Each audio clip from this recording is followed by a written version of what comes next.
Comment est-ce qu'un jeune français originaire du 78 a réussi à créer un engouement énorme autour de sa carrière de basketteur? Un engouement tellement énorme qu'il l'a mené jusqu'à l'élite de ce sport, la NBA, et il va même jusqu'à être considéré comme le futur de ce sport. C'est peut-être parce qu'il fait 2m24, oui. Mais pas que. Alors les amis, j'espère que vous êtes bien installés, que vous avez votre popcorn et votre boisson, parce que c'est l'épisode 2 de GTG Story, l'émission où je vous raconte le parcours et l'histoire de personnalités. Et pour cet épisode, je vais vous raconter l'histoire de Victor Wembanyama. Mais avant de commencer, lâchez un like, un commentaire et abonnez-vous à la chaîne. C'est le meilleur moyen de me soutenir. Et installez-vous bien parce que l'épisode 2 commence maintenant.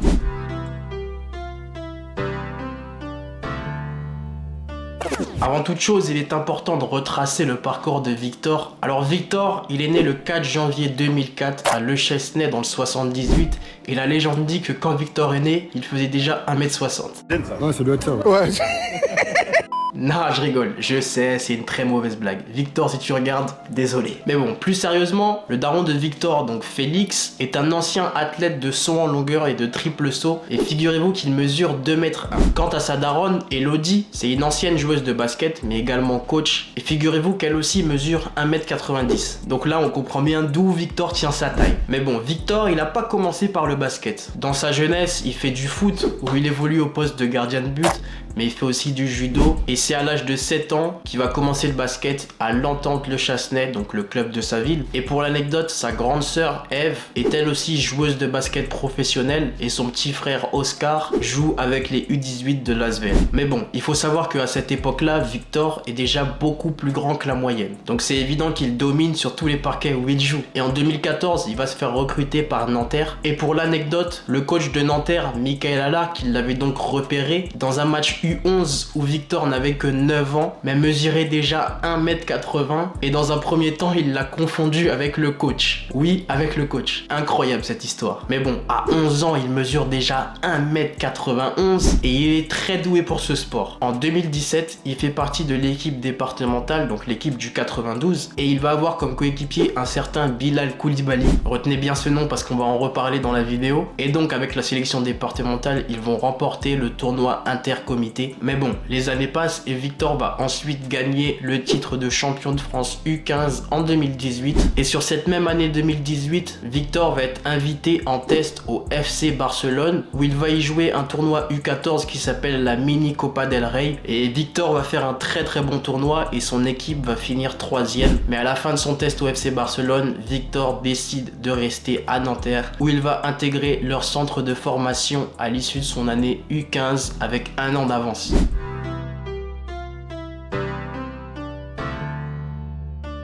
Pour la saison 2019-2020, Victor va jouer avec l'équipe U18 où il sera vice-champion de France, mais aussi avec l'équipe Espoir où il enregistrera 10,2 points, 4,9 rebonds et 3,3 contre, tout ça en étant remplaçant sur la plupart des matchs. Et il va même être convoqué avec l'équipe professionnelle et jouer ses premières secondes le 29 octobre 2019. Et ce jour-là, il va devenir le deuxième plus jeune joueur à disputer un match de Eurocoupe. Donc voilà, l'Eurocoupe, c'est un peu l'équivalent de l'Europa League dans le football. On a la Champions League et l'Europa League. Mais bon, pour sa deuxième saison avec Nanterre en 2020-2021, Victor a 16 ans et il va évoluer avec les Espoirs, le Centre Fédéral et ensuite avec les pros. Il va faire ses débuts en Pro A le 23 septembre 2020. Mais bon, malheureusement, le 12 décembre 2020, Victor va se blesser et cette blessure va l'éloigner des terrains pendant 2 mois et demi. Mais à son retour, il jouera de plus en plus avec l'effectif professionnel où il sera titulaire sur 10 des 18 matchs qu'il a joué et il aura une moyenne de 6,8 points, 4,7 rebonds et 1,9 contre par match. Donc voilà, on se rend compte que Victor c'est vraiment un phénomène et il sera même élu meilleur jeune joueur de Pro A sur cette saison. Mais à la fin de cette saison, il décide de quitter le club de Nanterre et de rejoindre Lasvel. Le club de Lasvel est un très bon club en France, voire l'un des meilleurs, et il est beaucoup connu grâce à la légende Tony Parker qui est le président du club. Donc voilà, Wemby il signe pour 3 saisons où il espère pouvoir progresser et se développer. Et sur la saison 2021-2022, Victor jouera en Pro A et en Euroleague. Donc voilà, faut savoir que ça c'est le top du top pour une équipe française. Et malheureusement cette saison se passe pas comme prévu. Wemby se blesse souvent, mais bon, normal, il n'a que 17 ans ans et il a une croissance hors du commun. Mais malgré tout ça, quand Victor joue, Victor impressionne. Et il va être sélectionné pour le LNB All-Star Game. Le LNB All-Star Game, c'est un match où les meilleurs joueurs français du championnat affrontent les meilleurs joueurs étrangers. Mais malheureusement, Victor ne jouera pas ce match à cause d'une blessure. Et à la fin de cette saison, il jouera 16 matchs en Pro A et aura des stats de 9,4 points, 5,1 rebonds et 1,8 contre par match. Il est encore élu meilleur jeune joueur de Pro A, donc c'est la deuxième fois d'affilée. Mais à la fin de cette saison, Wemby décide de quitter l'Asvel, malgré les promesses de Tony Parker qui voulait bâtir une équipe autour de lui. Victor décidera donc de rejoindre les Mets 92 qui eux lui offrent plus de liberté. Alors Victor signe pour une saison plus une autre en option et il faut savoir que cette saison c'est la saison de la révélation pour Victor Wembanyama, la saison où il a le plus progressé. Et sur cette saison, les Mets 92 seront invités par la NBA à Las Vegas pour y affronter l'équipe de la NBA G League Ignité et jouer 2 matchs amicaux contre cette équipe. Il faut savoir qu'à cette époque-là, la G League Ignité avait dans son équipe Scoot Henderson qui était reconnu comme un futur numéro 1 de la draft. Donc Victor allait avoir un client intéressant. Et pour le premier match, Victor va impressionner. Plusieurs recruteurs de la NBA seront présents pour voir ce match et il sera même télévisé aux USA. Victor finira le match avec 37 points, 4 rebonds, 5 contre et 7 3 points marqués. Alors honnêtement, moi devant ce match, j'étais complètement impressionné. C'est la première fois que je voyais un joueur de plus de 2 mètres manier le ballon de cette manière. Et la vérité, je vous laisse voir par vous-même. Daniel, you made this?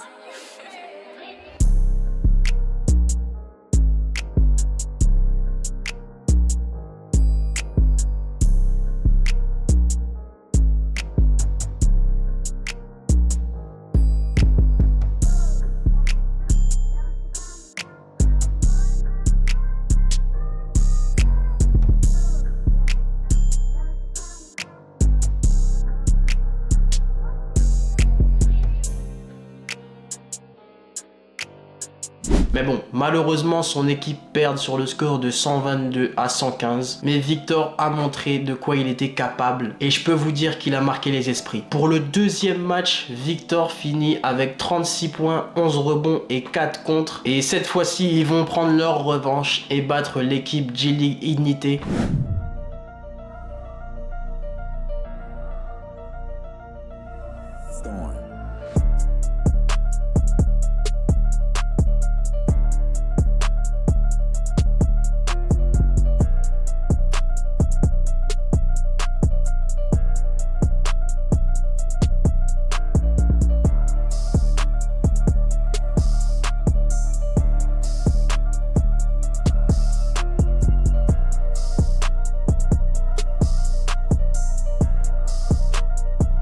Donc après ce séjour aux USA, la NBA décide d'acheter les droits d'image des Mets 92 et de diffuser tous leurs matchs pour pouvoir suivre le phénomène Victor Wembanyama. Et ça honnêtement c'est incroyable, c'est du jamais vu et Victor ne va pas décevoir sur cette saison, il va enchaîner les bonnes performances. Il sera même nommé capitaine du LNB All-Star Game où il finira avec 27 points, 12 rebonds et il sera même élu MVP du match. Ce sera le plus jeune MVP d'un All-Star Game en France. Et il faut savoir que sur cette saison-là, Victor a cassé énormément de records. Il sera élu MVP de Pro A, c'est-à-dire le meilleur joueur de la saison. Mais il fait aussi partie du 5 majeur de la saison. Il sera élu meilleur défenseur, meilleur marqueur, le meilleur jeune joueur, mais aussi le meilleur contreur de la saison. Et il ira même jusqu'à emmener son équipe en finale des playoffs. Mais malheureusement, ils se feront sweep 3-0 par l'équipe de Monaco. Donc ce que fait Victor sur cette saison, c'est incroyable. Il finit avec 21,6 points de moyenne, 10,4 rebonds et 3,1 contre. Et à ce moment-là, il y a un engouement énorme autour de Victor. Tout le monde parle de lui et il décide de se présenter pour la draft NBA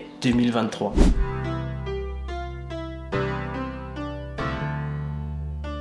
Le 22 juin 2023 a lieu la draft NBA et notre Wemby sera drafté numéro 1 chez les San Antonio Spurs et il va devenir le premier Français de l'histoire à être drafté numéro 1. Bon, à cette époque-là, tout le monde s'y attendait, mais c'est quand même un exploit incroyable. Il est accueilli comme une star à San Antonio et son arrivée va même être filmée en direct à la télé. Alors ça, si c'est pas incroyable, toutes les stars de la NBA parlent de lui. Yeah, he's like the 2K creative player. Like every point guard that wants to be 7 foot, cheat code type vibe.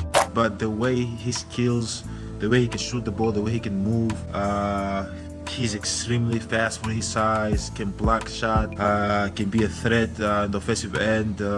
He's unbelievable. The league's really in trouble when he comes in. I want to see how it plays out, and everybody's been excited for his arrival to the league. So we'll see what happens. He's more like an alien. No one has ever seen anyone as tall as he is, but as fluid and as graceful he is on the floor. He's for sure a generational talent. Mais bon, il arrive dans une équipe des San Antonio Spurs en pleine reconstruction et coaché par le légendaire Greg Popovich. Donc Victor Wembanyama va faire ses débuts en NBA le 25 octobre 2023 contre les Dallas Mavericks et il va inscrire 15 points, 5 rebonds et 2 contres. Donc voilà, c'est des bons débuts pour Wemby. Mais une semaine plus tard, le 2 novembre, il va enregistrer 38 points et 10 rebonds. Donc voilà, mettre 38 points pour l'un de tes premiers matchs NBA, c'est quand même incroyable. Mais sur sa première saison en NBA, Wembanyama, c'est beaucoup de records. Le 8 décembre, il enregistre un double-double-double avec 21 points et 20 rebonds et ça devient le plus jeune à le faire. Donc un double-double-double, c'est-à-dire enregistrer au moins 20 unités sur une stat, que ce soit des points, des passes décisives ou alors des rebonds. Et en l'occurrence, Victor Wembanyama l'a fait avec des points et des rebonds. Le 10 janvier 2024, Wemby va enregistrer son premier triple-double contre les Detroit Pistons avec 16 points, 12 rebonds et 10 passes décisives et tout ça en 21 minutes.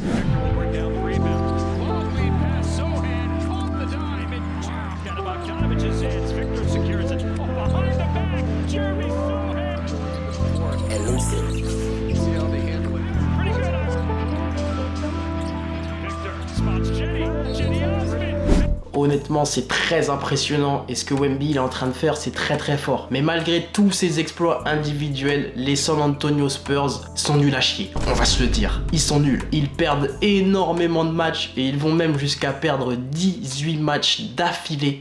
Ça fait beaucoup là, non ? Et honnêtement, cette saison était très frustrante à regarder pour un fan de basket comme moi. Mais malgré tout, je trouve que Wemby s'est très bien débrouillé. Le 29 mars, il va battre son record de points et inscrire 40 points contre les New York Knicks. Mais également enregistrer 20 rebonds et 7 passes décisives. Donc franchement, la saison rookie de Wembanyama est incroyable. Et je dirais même que le niveau de jeu qu'il a montré sur cette saison, aucun joueur drafté récemment n'a atteint ce niveau de jeu. À la fin de cette première saison, il a de très bonnes stats. Il enregistre 21,4 points, 10,6 rebonds, 3,9 passes décisives et 3,6 contres par match. Et c'est le plus jeune joueur de l'histoire du basket à être premier en moyenne de contres par match sur une saison. Et donc voilà, sans grande surprise, il est élu rookie de l'année, c'est-à-dire le meilleur jeune joueur de la saison. Et il finit même deuxième au classement du meilleur défenseur de la saison, derrière Rudy Gobert, un autre français. Et honnêtement, en tant que fan de basket, j'ai hâte de voir ce que Wemby va nous proposer pour ses prochaine saison en NBA. Mais une chose est sûre, c'est qu'il a un talent et un potentiel énorme. Du haut de ses 2m24, il peut tout faire avec un ballon de basket. Dribbler, shooter en mouvement, shooter à 3 points, dunker, shooter en fade away. Et ça, c'est du jamais vu en NBA.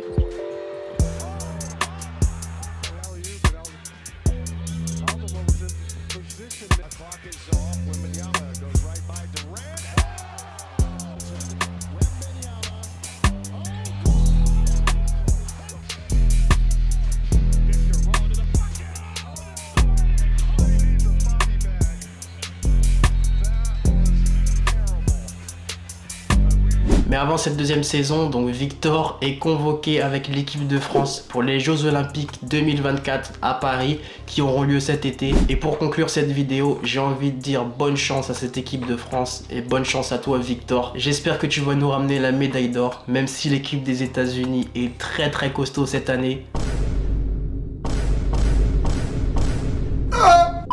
En tout cas, nous, on est de tout cœur avec vous. Et les amis, c'est la fin de ce deuxième épisode de GTG Story. J'espère en tout cas que ça vous aura plu. Et si ça vous a plu, lâchez un like, commentez, abonnez-vous à la chaîne. N'hésitez pas à vous abonner à tous mes réseaux sociaux, que ce soit Twitch, TikTok ou Instagram. Les liens sont dans la description de cette vidéo. Et sur ce, je vous dis à plus les gars.